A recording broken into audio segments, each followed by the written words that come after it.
My mama told me when I was young, we are all born superstars. She rolled my hair and put my lipstick Paul on. Bernstein was adopted in 1968. So was Elise Shine. Both grew up in New York, are 39 years old, and have worked as film critics. Yet the two never met, which is odd considering they're twins. Someone at the adoption agency had a crazy theory that twins would be better off if they were separated. So we were separated in part to participate in a secret study on nature versus nurture. The study was eventually derailed, and neither of the girls' adoptive parents ever knew they were part of an identical twin set. It wasn't until 4 years ago, while Elise was living in Paris, that she began searching for her birth mom and received a letter from the Louise Wise Adoption Agency. I opened it up and it said, "You were born the younger of twin girls on October 9, 1968. Then the agency called Paula.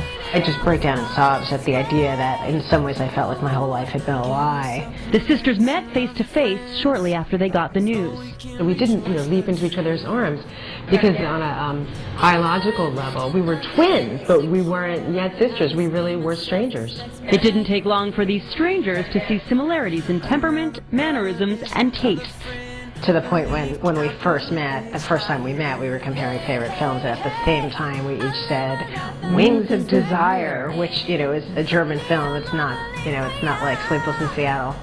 The sisters documented their experiences sort of in a dual journal, their new book, Identical Strangers. In it, they not only talk about their own experiences, but they do try to answer the big question: is it nature or nurture? I had always thought it was more nurture than nature, and in meeting my identical twin and seeing all the similarities between us, I think definitely each of them play a significant role, no doubt, but nature definitely trumps nurture.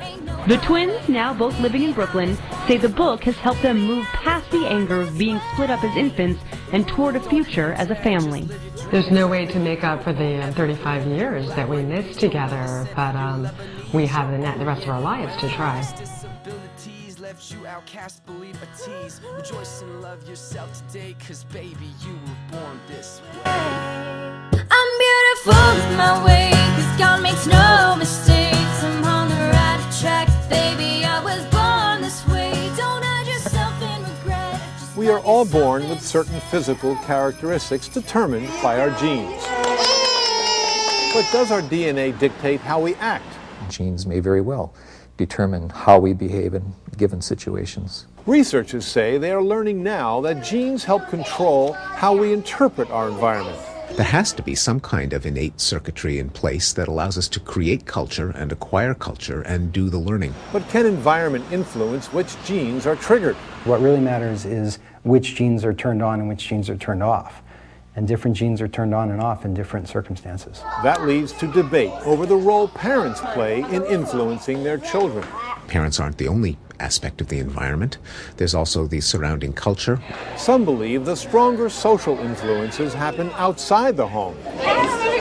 Children live in separate worlds, and each world is very important, but there's very little carryover from one world to the other.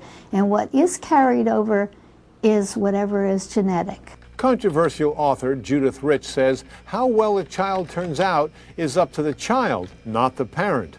Others find that troubling. It would encourage parents to be either passive or hopeless or helpless in the face of certain challenges that they would assume were genetic. As the debate rages, what's clear is that as scientists study DNA, they are learning more about ways to fight disease and perhaps understand better what makes us tick.